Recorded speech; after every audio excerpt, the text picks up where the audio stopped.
iRacing has released their Season 1 2024 build, and it features a bunch of new content, as well as a whole heap of updates behind the scenes. I'll be trying out the updates as well as the new content itself right here in this video. Let's do it.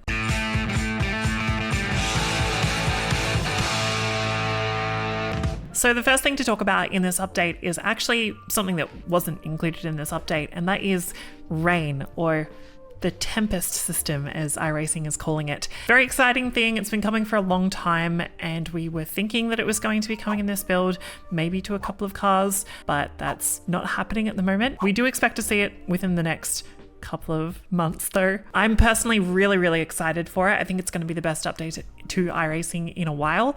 I know some people are scared of the wet weather, but I don't think you need to be scared. I think it'll be lots of fun, and we've got that to look forward to very soon.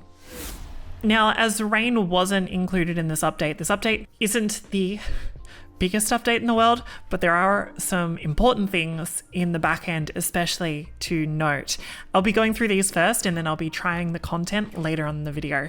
The first thing to talk about in terms of the back end content is something that's very important, and they've removed the personal information from your profile page in the iRacing member site. This means you can't flex about winning like the radical 2017 Season 3 Division 5 Championship or whatever you've done, and you can't post memes or anything in your description, so that kind of sucks. It's a bummer. The website itself will likely be killed sometime this season. They have replaced it. There is a brand new member site. It's members-ng.iracing.com, and you can see the brand new iRacing web UI.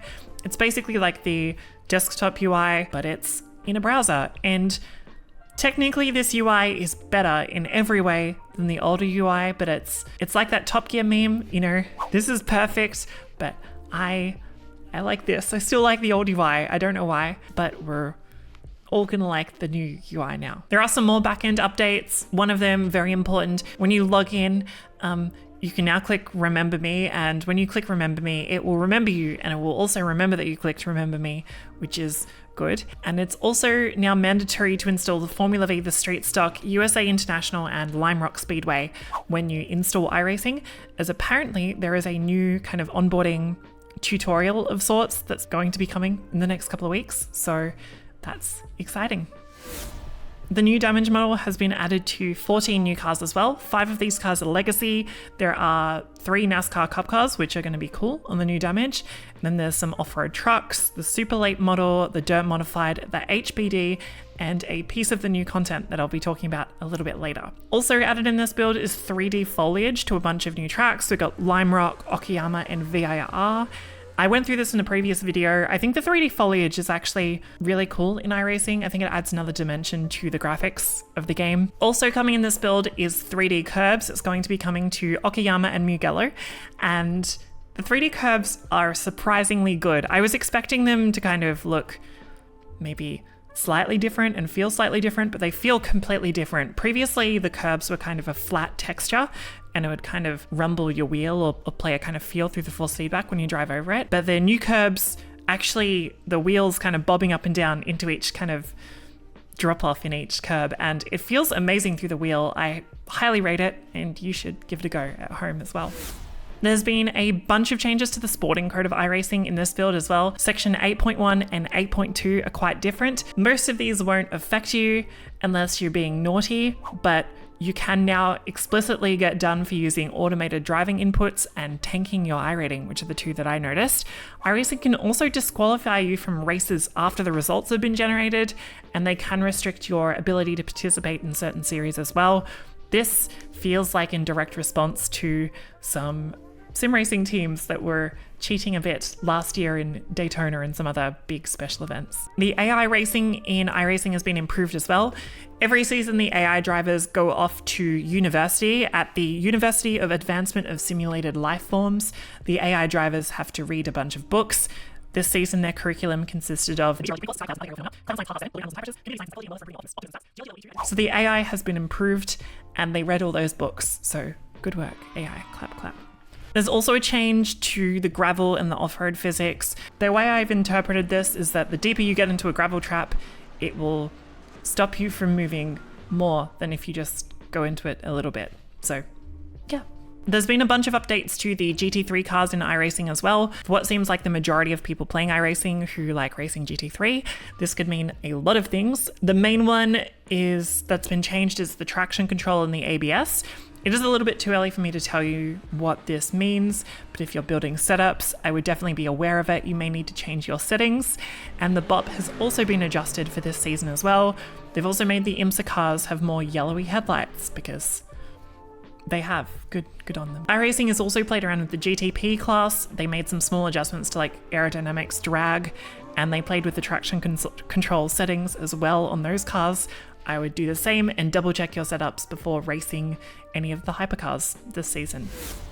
Now, one final thing before we get to the new content, and that is the schedule. The schedule has been released for this season, and there is one new series that's been announced that I think is actually quite interesting. It's called the iRacing Weekly Challenge Series. This one is a bit of a fun one. It's a D-rated series, and it features a different car and track every week. It features combos like the F3 at Suzuka, the Radical at Road America, and the Porsche Cup at Interlagos. There's races every hour throughout the week before a single split kind of main event on Sunday night. This is kind of awesome if you're into some once a week serious racing. You can try and qualify during the week, and then you get one shot on the weekend to try and get a good result. The bummer though is that this is at 20 o'clock GMT on Sunday night, which means it's like 5 in the morning for us Australians on Monday. So that's terrible. I'm not doing it. But you can if it's a good time zone for you. So those are all the changes to the back end of iRacing. Let's get into the new content. If you have tried this new content, feel free to let us know in the comments your thoughts on it as well. And you can leave a like if you're enjoying the video. We'll jump into the first track. It is Slinger Speedway, and I'll be doing a quick lap in it and seeing how it feels. So this is Slinger Speedway in America. It's an asphalt oval. It's got the most crazy banking I've ever seen. I'm going to do two quick, really quick laps because this track isn't very big. I'm driving the super late model, and yeah, apparently the world's fastest quarter mile. The banking is like super Bristol spec, and I think if you're into asphalt oval racing, you'll like this. I don't do a lot of it, so I don't know how useful this track will be for me, but it's pretty good. Also, it has 3D grass, which is very good as well. Yeah, Slinger Speedway. So that was Slinger Speedway, and the next track and car that I'll be trying is a new track to iRacing. Well, it's actually not really a new track, but it is Okayama. It's been kind of changed a little bit, and I'm trying a brand new GT3 car that has come to iRacing this build, the Audi R8 Evo 2 GT3. Let's give it a go. So I'm in Japan at Okayama. This track's been in iRacing for a while as a free circuit, but it has been completely rebuilt from the ground up for 2024. And it's got a bunch of new stuff. There's 3D foliage as well as curbs that go brr when you drive over them. And I'm driving the brand new Audi R8 Evo 2 GT3 car. This car, I think, is like the mid-engine GT3 car in my opinion.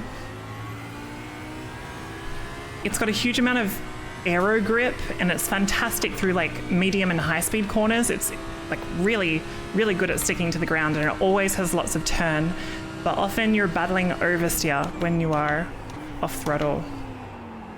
And this new version of the car, I think, will be the same. It doesn't want to kill me as much yet, but I'm sure once the aliens get onto the setups, it'll be pretty scary. The main visual difference between this car and the old one is that it has a kind of funky looking rear wing. And the engine sounds different as well. This new engine sounds like a little bit higher pitched and also like a little bit more electronic sounding, I would say. Otherwise, Okayama looks fantastic. I'll be honest, it's not my favorite track in iRacing. So it is free, so I can't complain, but I'm not the biggest fan of it, even though it looks amazing. And this Audi, I think, will be a lot of fun to drive at some tracks, and some tracks I'm sure it'll be really scary as well. So hope you like the new content. If you're into GT3 cars, this is probably worth picking up. It'll be pretty fun, I'm sure. The final piece of new content that's coming in this build is a new track. It is from Italy and it's called Mugello. It looks awesome. Let's give it a quick drive in a super formula car and see how it feels. So this is Mugello in Italy, It is opened in 1973 and it is owned by Ferrari, and it's very high speed, which you're about to see. So this first corner is called San Donato. I'm driving a Super Formula car at the moment. I think it's pretty well suited to this track. After San Donato, we go through these like high-speed chicane sections. And I think probably worth saying is that this track is mostly well known for motorbikes. It hosts the Italian MotoGP race, which is like one of the most high-speed races of the season. Best part of the track is up here though. This corner is called Casanova. And then we have a left-hander.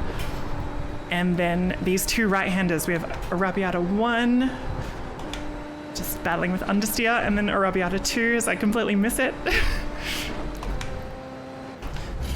So yeah, this track is really high speed. There's like no, I would say, slow corners on this track at all.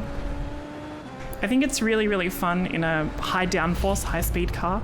But if you were driving this in like a TCR car or something, you'd probably be pulling your hair out a little bit. But yeah, honestly, I do like this track. I'm really loving driving it at the moment. I think it's probably better on a motorbike than in a car, but it's still a lot of fun. I think there's going to be a lot of GT3 racing here over the next couple of years, so it's definitely worth a purchase.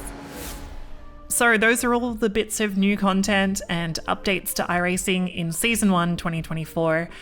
It's a build.